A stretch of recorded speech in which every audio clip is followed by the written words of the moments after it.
Silo is a new post-apocalyptic science fiction show on Apple TV Plus, and it is amazing. I'm surprised that so few people are talking about it, because this is really one of the best series right now on any of the streaming platforms. So Silo tells the story of a future. We don't know exactly how far in the future we are, but the world as we know it doesn't exist anymore. We are shown that the world has been destroyed. It's extremely toxic. Maybe there's radiation outside. And so people live underground and have been living underground for several generations now in what they call as silos. It's a huge, like it goes hundreds of stories deep under the ground. And people have their own society with very strict rules to make sure that they keep people in check. However, not everything is as it seems. What I love about Silo is that there are a number of interesting religious undertones in the story. The way that this society holds together is through faith. Now, not religious faith per se, but there is faith in the institutions that govern the silo.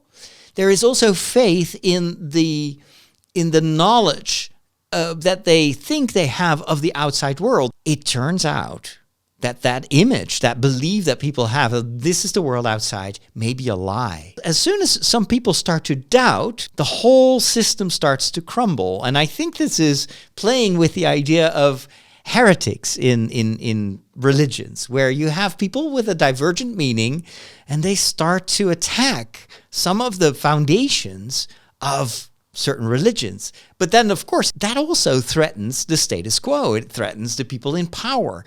In a way, this is exactly why Jesus was being persecuted at one point, because the people that were benefiting from the status quo, the Pharisees, the scribes, the people that had high positions of power, even the worldly, kings and emperors and Pontius Pilate and Herod, they all benefited from the status quo. And then all of a sudden you've got this guy that says, you know what, you have to unlearn what you've learned. No, wait, that was Yoda. That wasn't Jesus. But it's the same idea, like you've always believed this, but let me tell you that actually the truth goes way beyond what you ever imagined.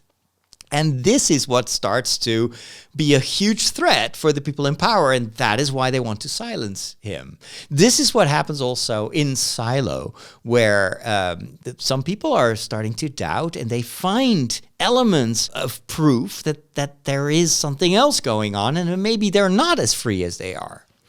And then they are being treated as heretics. They're immediately excommunicated and even expelled. Literally, they're being sent outside to die. And the system tries to keep people in line by creating, and this is another religious element that I think is mirrored in the story, by creating liturgy, by creating ritual. So there's this big feast day every year. It's called Freedom Day.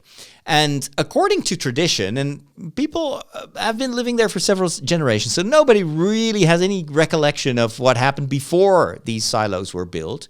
But according to that tradition, there was a rebellion at one point in history, and that rebellion was such a threat to the whole society underground because they wanted to let people out.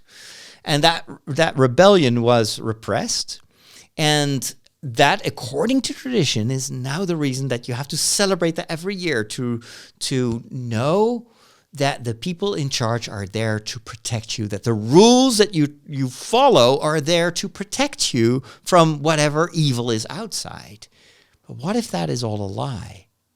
There's also very, very strict regulation of who can give birth and who cannot. It's all about power. It's all about control. It's a bit like what happened in China, where the government was prohibiting people from having more than one kid.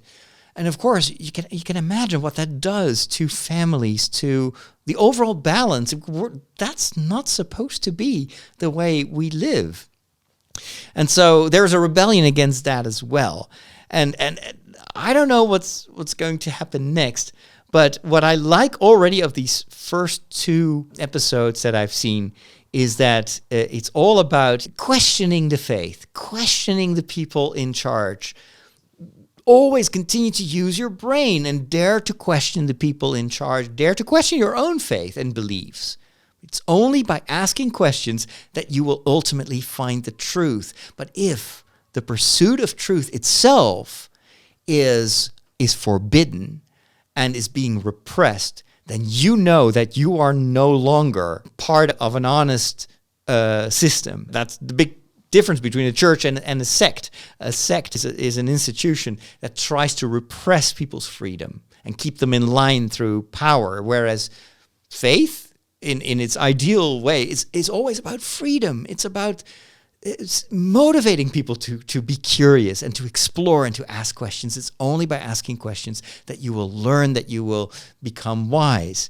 And so the story seems to take a stance against forms of religion that use religion to repress people and to rob them from their freedom. It's also a protest against doomsday thinking that you sometimes not only see in religions where they say, oh, the end of the world is near, so you all have to do what I say. That can have horrible consequences, that kind of thinking. But it's also used in politics. People paint like an incredibly dark version of the world in which we live. They all constantly talk about impending doom. Everything will collapse unless you vote for me. You see this also in certain groups in the Catholic Church where they say, oh, with this Pope, everything is going to hell, literally. People are going to hell. This is an anti-Pope. He's destroying the faith. And if this continues, nobody will know anymore what the truth is. And so we have to stand for the principles and the dogmas. And it becomes this very militant distortion of how the church has always grown and evolved and asked questions and sometimes course corrected. It doesn't mean that you are violating the truth by asking questions. It's about being honest and about taking scientific progress into account and thinking and rethinking and using the Bible as a light that guides you instead of a lantern that you hold on to when you're in a storm or when you're drunk, And I like those bigger themes in Silo. So highly recommended if you have Apple TV+. Don't hesitate to check it out. This is science fiction at its best.